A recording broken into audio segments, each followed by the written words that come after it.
Good morning children.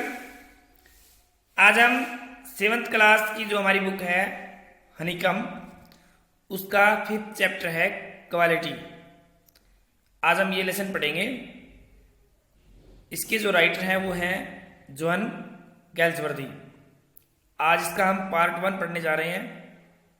Quality एक ऐसा lesson है जिसमें एक जूते बनाने वाले व्यक्ति के बारे में एक कहानी दी गई है कि वो किस प्रकार क्वालिटी से परिपूर्ण जूते बनाता है, यानी गुणवत्ता वाले जूते बनाता है। क्वालिटी का मतलब होती है गुणवत्ता। तो आज हम देखेंगे कि वो जो जूते बनाने वाला है वो किस प्रकार की गुणवत्ता वाले जूते बनाता है, और उसी के आधार पर इस लेसन का नाम क्वालिटी रखा गया है। तो let us start the lesson. तो ये हमारा लेसन है बच्चों। आज हम इसके बारे में पढ़ेंगे क्वालिटी। तो let us start. Before you read, कि आप पढ़ें उससे पहले ये देखिए आप कि कैन ए शू मेकर, कि क्या कोई जूता बनाने वाला बी कॉल्ड एन आर्टिस्ट, क्या कोई कलाकार कहा जा सकता है? यस, हाँ कहा जा सकता है। If he has the same skill and pride in his trade. ये ट्रेड होता है काम, यानी अपने काम में अगर सेम स्किल रखे और सेम ही गर्व, कौशल और गर्व रखे, तो एज एनी अदर आर्टिस्ट, जैसे कोई अन्य आर्टिस्ट रखता है, एंड द सेम रिस्पेक्ट, और वही जो रिस्पेक्ट होती है, इज्जत होती है वो, फॉर इट टू, कि इसके लिए अगर वो अपने काम धंधे के लिए सेम रिस्पेक्ट रखता है, सेम प्राइड रखता है, सेम स्किल रखता है, तो वो आर्टिस्ट कहा जा सकता है। यस। मिस्टर गैसलर, श्रीमान गैसलर एक जर्मन शूमेकर, की एक जर्मन शूमेकर हैं, जर्मनी के हैं वो, सेटल्ड इन लंदन, कि वो लंदन में सेटल हो गए हैं, यानी लंदन में रहने लगे हैं। इज ए परफेक्ट आर्टिस्ट, एक परफेक्ट होता है पूर्ण या संपूर्ण कलाकार हैं। रीड दिस स्टोरी, ये कहानी पढ़ें। टू सी हाउ, टू सी का मतलब है यहाँ पर जानना, ये जानने के लिए कि how he devotes his life to his art, कि अपनी कला के लिए वो किस प्रकार अपना जीवन न्यौछावर कर देता है, डिवोट कर देता है, समर्पित कर देता है। ये देखिए क्वालिटी। तो यहाँ ये लेसन आपका स्टार्ट। आई न्यू, अब ये जो हमारा जो ऑथर है, राइटर है, वो कहता है कि आई न्यू, मैं जानता हूँ, हिम, उसे, यानी जूते बनाने वाले को मैं जानता हूँ, from the days of my extreme youth, कि मैं अपने शुरुआती जो जवानी थी या बचपन जब खत्म हो रहा था, उस वक्त से मैं उसको जानता हूँ।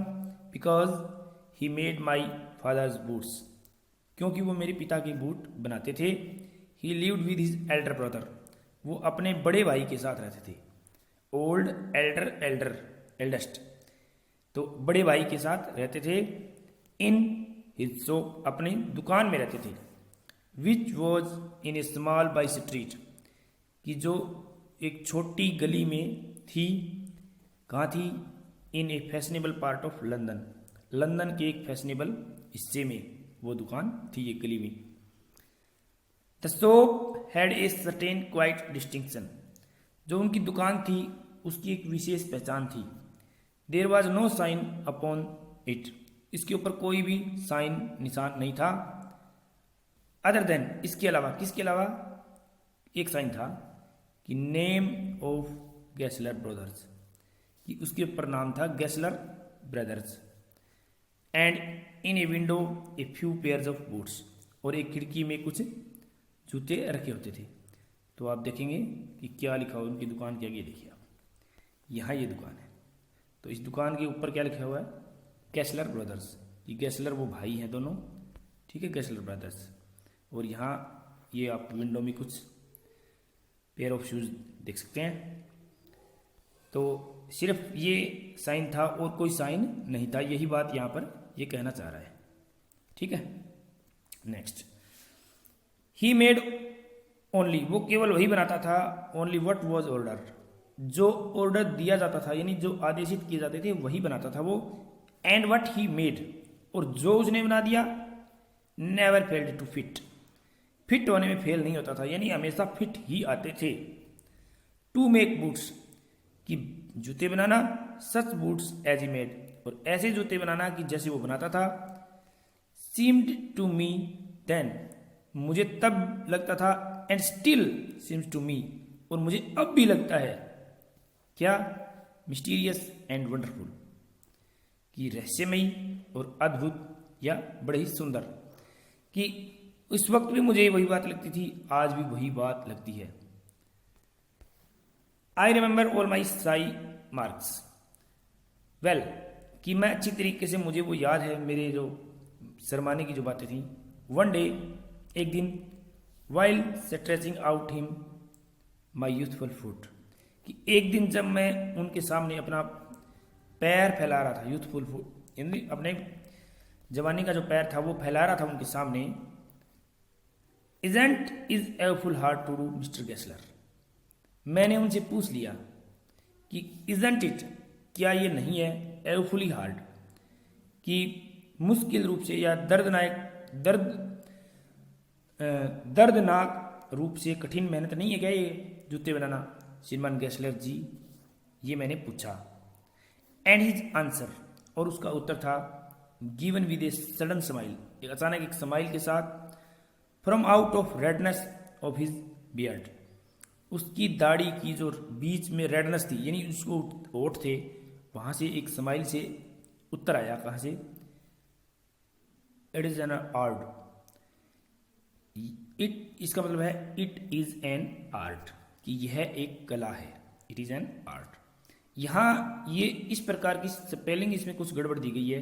ये क्यों दी गई है? ये यहाँ लिखा हुआ है कि sad with a German accent, कि ये जर्मन भाषा में इस प्रकार कुछ विशेष रूप से ये बोला जाता है ऐसा, ठीक है, वहां का लहजा है ये, ठीक है, इसको लहजा बोलते हैं किसी विशेष क्षेत्र में जो बातें बोली जाती है, ठीक है, उस लहजे में ये बोला, it is an art. Okay, next, it was not possible to go him very open, कि बार बार उनके पास जाना पॉसिबल ही नहीं था, कि बार बार उनके पास कोई नहीं जाता था। क्यों? कि हिज बूट्स लास्टेड टेरिबली, कि उसके जूते थे वो काफी लंबे समय तक चलते थे। ये देखिए, लास्टेड वेरी लॉन्ग, इसका मतलब है काफी लंबे समय तक चलते थे। हैविंग समथिंग, अब देखिए, having something beyond the temporary, in temporary से परे थे वो जूते, काफी समय तक चलने वाले थे। Some essence of boot stays into them, कि जूतों का सार, यानी उनके सार, इसका मतलब था सार, स्टीज इनटू देम, उनके अंदर सील दिया गया होता था। वन वेंट इन, जब कोई उस दुकान के अंदर जाता था, not as into most shops, जैसा कि अन्य दुकानों में नहीं जाता ऐसा कोई, बट रेस्टफुली, इतना आराम से, as one enters in a church, जिस प्रकार कोई चर्च में जाता है उस प्रकार उसकी दुकान में जाता था कोई। And sitting on the single wooden chair, और एक सिंगल लकड़ी की चेयर पर वहां बैठ जाता, वेटेड, इंतजार करता हुआ। फिर क्या होता? ए ग्लेटरल साउंड, कि ऐसी बड़बड़ाने की सी आवाज, ठीक है, and tip tap of his slippers, और उसके स्लीपरों की आवाज टिप टैप करते हुए उसको सुनाई देती थी। कैसे?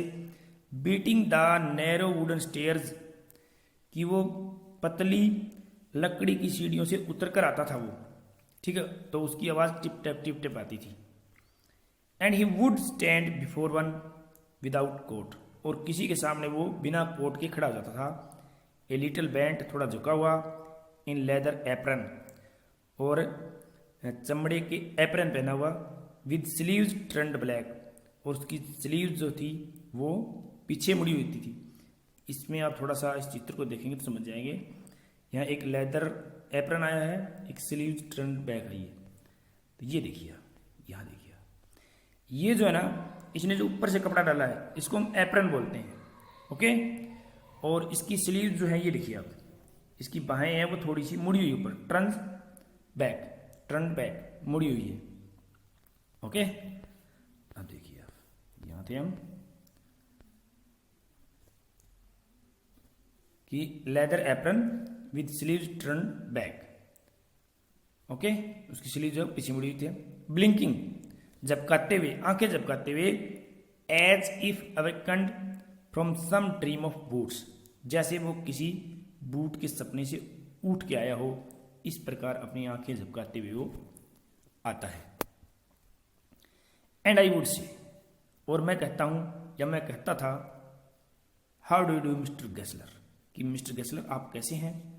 Could you make me a pair of Russian leather boots, क्या तुम मेरे लिए एक रशियन लेदर के बूट बना दोगे, रशियन चमड़े के बूट बना सकते हो। विदाउट ए वर्ड, बिना एक शब्द कहे, he would leave me retiring, retiring होता है यहाँ पर इंतजार करते हुए मुझे वो छोड़ जाते थे। वैन शी केम, जहाँ से वो आए थे, यानी वहीं वापस चले जाते, और in to the other person of the shop, या दुकान के दूसरे हिस्से में भी वो जा सकते थे। एंड आई वुड कंटिन्यू, और मैं वहां इंतजार करता था, rest in the wooden chair, उसकी लकड़ी में इंतजार करता था। Inhaling the incense of his trade, कि इनहेलिंग होता है सांस लेते हुए, इंसेंस होता है अगरबत्ती की सुगंध होती है ऐसी, हिज ट्रेड, उसके काम में अगरबत्ती जैसी सुगंध आती थी वहां पर, इस तरह चर्च में अगरबत्तियों की आती है वैसे ही उसके काम में आती थी, ऐसी सुगंध लेता रहा मैं, उसका इंतजार करता। फिर सून ही वुड कम बैक, जल्दी ही वो वापिस आते, होल्डिंग इन हिज हैंड, अपने हाथ में पकड़े हुए, a piece of gold brown leather, एक सुनहरे भूरे रंग का लेदर अपने हाथ में पकड़ी हुई। With eyes fixed on it, उस पर उनकी आंखें टिकी रहती।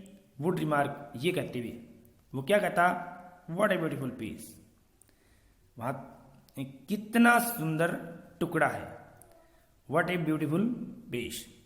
तो ये जर्मन एक्सेंट होगी ना, जर्मनी भाषा में इस प्रकार, जर्मन लहजे में ऐसे बोलेंगे, लेकिन इसका सही जो मीनिंग है वो क्या है, यहाँ देखेंगे आप, ये क्या है कि व्हाट ए ब्यूटीफुल पीस, कितना सुंदर टुकड़ा, व्हाट ए ब्यूटीफुल पीस, इसको देखिए आप ध्यान से, ठीक है, ये बीस नहीं है, ये पीस है, okay. Next, when I too had admired, जब मैं खुद भी इसकी प्रशंसा कर चुका होता, ही वुड स्पीक अगेन, वो फिर बोलता, क्या, कि when do you want it, कि इसका मतलब है कि when do you want them, कि ये तुम्हें कब चाहिए। एंड आई वुड आंसर, मैं उत्तर देता, oh as soon as you conveniently can, कि जितना जल्दी तुम कर सकते हो आराम से, उस वैसे ही कर देना आप। एंड ही वुड से, और वो आंसर देता या कहता, टुमारो फॉर नाइट, अब यहां इसका मतलब है फॉर नाइट, यानी लिखा देखो फॉर नाइट। फॉर नाइट का जो टाइम होता है वो 2 वीक्स का होता है, 2 सप्ताह का, तो कल के बाद 2 सप्ताह बाद, ठीक है, इसका मतलब है टोटल 15 दिन हो गए, ठीक है। 2 वीक्स का मतलब 7 + 7 14 डेज, और कल के बाद एक और हो जाएगा तो 15 डेज, यानी 15 दिन बाद आप जूते ले जाना। और if you were his Elder brother, और यदि वह उसका अपना बड़ा भाई होता तो वो क्या कहता, I will ask my brother, इसका मतलब ब्रदर, ठीक है, ब्रदर, कि मैं अपने भाई से पूछूंगा भाई ये कब देने हैं, ठीक है। यहाँ ही के साथ वर का यूज हुआ है बच्चों। जब हम कोई चीज की कल्पना करते हैं ना, तो इफ वाले वाक्यों में हम ही के साथ वर लगाएंगे, वाज का यूज नहीं होगा। आई के साथ भी कई बारी वर का यूज होता है, क्योंकि जब हम कल्पना करते हैं, जैसे कहते हैं कि if I were A bird, कि काश में एक पक्षी होता, ठीक है। If I were a king, काश में एक राजा होता, तो वहां आप सिंगुलर के साथ भी वर का यूज कर सकते हैं, okay. Next, then I would murmur, फिर मैं बड़बड़ाता, मैं कहता, thank you, good morning mister Gessler, धन्यवाद श्रीमान गेसलर जी, गुड मॉर्निंग। वो कहता good morning, okay. He would reply, वो उत्तर देता गुड मॉर्निंग कह के, still looking at the leather in his hand, वो अपने हाथ में इस वक्त भी लेदर को ही देख रहा होता। And as I moved to the door, जैसे ही मैं दरवाजे की तरफ मुड़ता, ठीक है, यानी मैं बाहर जाता, आई वुड हियर, मैं सुन सकता था, the tip tap of his slippers, उसके स्लीपरों की या चप्पलों की आवाज, गोइंग अप द स्टेयर्स, सीढ़ियों पर चढ़ते हुए जाने की आवाज़ में मुझे सुनाई देती।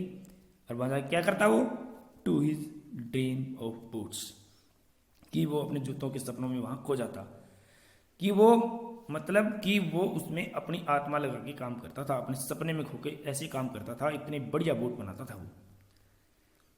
नेक्स्ट हम देखेंगे अब क्या होता है। ये कहता है कि I can not forget that day on which I had occasion to see him, कि मैं वो दिन नहीं भूल सकता, वो मौका नहीं भूल सकता जब मैंने उनको कहा था, क्या कहा था कि mister Gessler that last pair of boots creaked, कि जो आपने पिछली जोड़ी बनाई थी ना, पिछले वाली, वो क्रीक कर रही है, ठीक है, थोड़ी चरमराहट की आवाज़ कर रही है। यू नो, क्या तुम्हें पता है? अभी देखिए क्या कहेगा, ध्यान से देखना आप। ही लुक्ड एट मी, उसने मुझे देखा, for a time without replying, बिना कोई उत्तर दिए, एज इफ एक्सपेक्टिंग मी, जैसे मुझसे वो आशा कर रहा था कि विड्रा और क्वालिफाई द स्टेटमेंट, कि जो मैंने बात कही है, स्टेटमेंट कही है, वो या तो वापस ले ले या इसमें सुधार कर ले। ठीक है भाई, अपनी बात को बदल दे दूं कि मेरे जूते तो क्रीक कर ही नहीं सकते, इस बात को बदल दूं। अगर मैं नहीं बोलूं तो फिर वो बोलेगा, देन सेड वो कहता इट शुडंट हैव क्रिक्ड, कि इसका मतलब देखिए कि इट शुड नॉट हैव क्रिक्ड, कि ये क्रिक करने तो नहीं चाहिए। It did, I am afraid, कि इसने किया, इसी बात का तो मुझे डर है। You got them wet before they found themselves, अब ये देखिए इसका पूरा मीनिंग क्या है कि you got them wet before they found themselves, कि क्या तुमने उनको पहनने से पहले गीला तो नहीं कर दिया था? आई डोंट थिंक सो, मुझे नहीं लगता कि वो गीले थे। ये कह रहा है कि वेट, कि अगर गीले हो गए ना तो वो क्रिक करेंगे। ये कहता है कि नहीं गीले तो नहीं किए भाई।